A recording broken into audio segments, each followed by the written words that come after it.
눈을 함부로 비비면 절대 안 되는 이유. 여러분, 오늘도 눈 비비셨나요? 눈이 가렵거나 피곤할 때 우리는 아무 생각 없이 손으로 눈을 비빕니다. 너무나 자연스러운 행동이라 이게 문제가 될 거라고는 상상도 못 하시죠.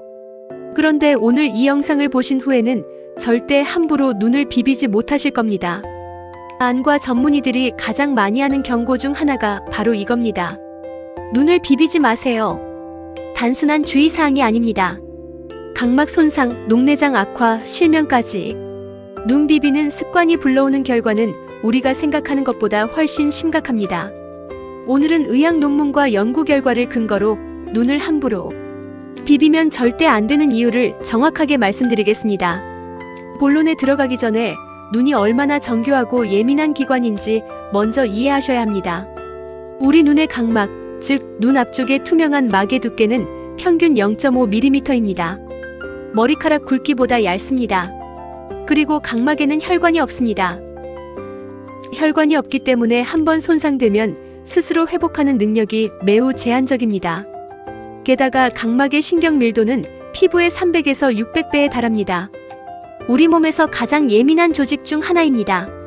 이렇게 얇고 혈관도 없고 극도로 예민한 조직을 우리는 매일 손으로 문지르고 있는 겁니다. 자, 이제 구체적인 위험을 하나씩 말씀드리겠습니다. 첫째, 각막 손상, 그리고 원추각막입니다. 가장 중요한 연구부터 말씀드릴게요. 세계적인 안과 학술지 코니어에 발표된 연구에 따르면 눈을 반복적으로 비비는 행위는 각막의 콜라겐 섬유 구조를 물리적으로 파괴합니다. 특히 이것이 원추각막 케라토코너스의 핵심 원인 중 하나로 지목되고 있습니다. 원추각막이 무엇인지 설명드릴게요. 정상적인 각막은 둥글고 매끈한 돔 형태입니다. 그런데 눈을 반복적으로 비비면 각막을 지탱하는 콜라겐 섬유가 조금씩 끊어지고 약해지면서 각막이 앞으로 원뿔 모양으로 튀어나오기 시작합니다. 이것이 원추각막입니다.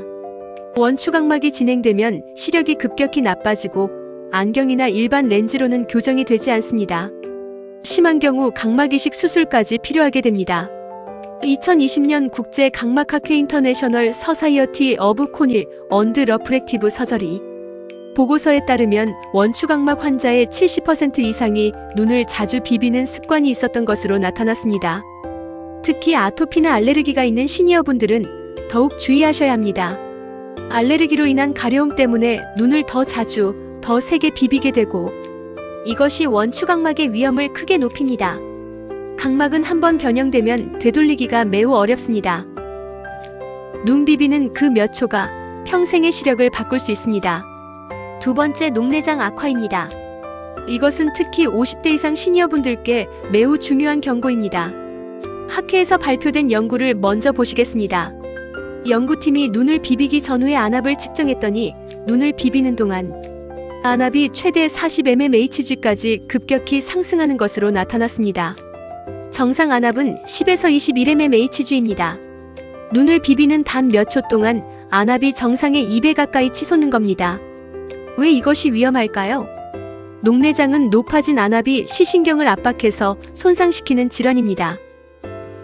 시신경이 한번 손상되면 회복이 불가능합니다. 녹내장은 소리 없는 실명이라고 불립니다.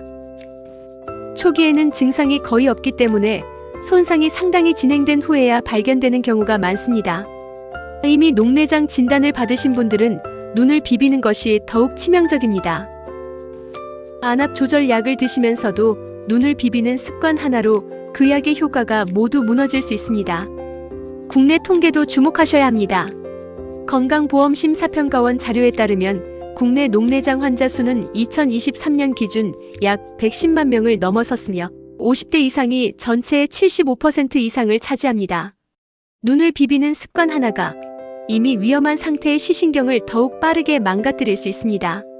세 번째, 위험 세균과 바이러스 감염입니다. 우리 손에는 얼마나 많은 세균이 있을까요? 미국 콜로라도 대학교의 연구에 따르면 한 손에 평균 150여 종 수백만 마리의 세균이 존재합니다. 손을 씻은 직후에도 세균은 완전히 제거되지 않습니다. 그 손으로 눈을 비빌 때 어떤 일이 생길까요? 눈의 결막은 외부 세균이 침투하기 매우 쉬운 구조입니다. 눈을 비비는 행위는 세균과 바이러스를 눈 속으로 직접 밀어넣는 행위와 같습니다.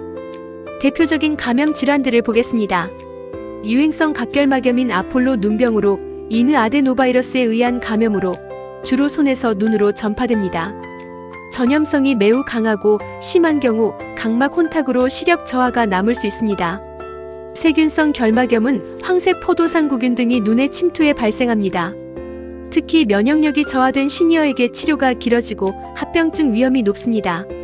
헤르페스 각막염은 단순포진 바이러스가 각막을 침범하는 질환으로 재발이 잦고 심하면 각막 이식까지 필요합니다. 눈 비비기가 주요 전파 경로입니다. 특히 코로나19 팬데믹 이후 더욱 주목받은 연구가 있습니다. WHO와 미국 CDC는 공식적으로 눈을 만지는 행위가 호흡기와 바이러스의 주요 감염 경로 중 하나임을 발표했습니다. 손에 묻은 바이러스가 눈의 결막을 통해 체내로 침투할 수 있기 때문입니다. 손 씻기를 아무리 열심히 해도 눈을 비비는 습관이 있다면 감염 위험은 항상 존재합니다. 네 번째, 눈 주변 피부 노화 가속입니다. 이것은 건강의 문제이기도 하고 품격 있는 노후의 문제이기도 합니다. 또한 눈을 비비면 눈 주변의 미세혈관이 손상되고 이것이 다크서클을 악화시킵니다. 눈 주변의 모세혈관에서 혈액이 미세하게 새어나와 피부 아래에 침착되면서 어둡게 보이게 됩니다. 이미 다크서클이 있는 분들이 눈을 비비면 아무리 좋은 아이크림을 발라도 개선이 어렵습니다. 다섯 번째, 위험으로 눈 수술을 받으신 분들에게 특히 치명적입니다. 50대 이상 시니어 중 백내장 수술, 라식, 라섹 수술을 받으신 분들이 많으십니다. 이런 분들께 눈 비비기는 단순한 습관이 아니라 의학적 금기사항입니다. 라식 수술의 경우 각막에 절편 플랩을 만들어 시력을 교정합니다. 이 절편은 수술 후 수년이 지나도 완전히 유착되지 않을 수 있습니다. 눈을 세게 비비면 이 절편이 밀리거나 떨어져 나가는 각막 절편 이탈이 발생할 수 있습니다. 눈은 한번 잃으면 되돌릴 수 없습니다. 오늘부터 눈이 가려우실 때 손이 올라가려 하거든 딱 한 번만 멈추세요. 그리고 인공 눈물을 한 방울 넣으세요. 그 작은 습관 하나가 여러분의 눈을 10년, 20년 더 건강하게 지킬 수 있습니다. 오늘 영상이 도움이 되셨다면 주변의 소중한 분들께 꼭 공유해주세요. 눈 건강 정말 중요합니다. 감사합니다. 어른의 품격 휴먼 브릿지 전략연구원이었습니다.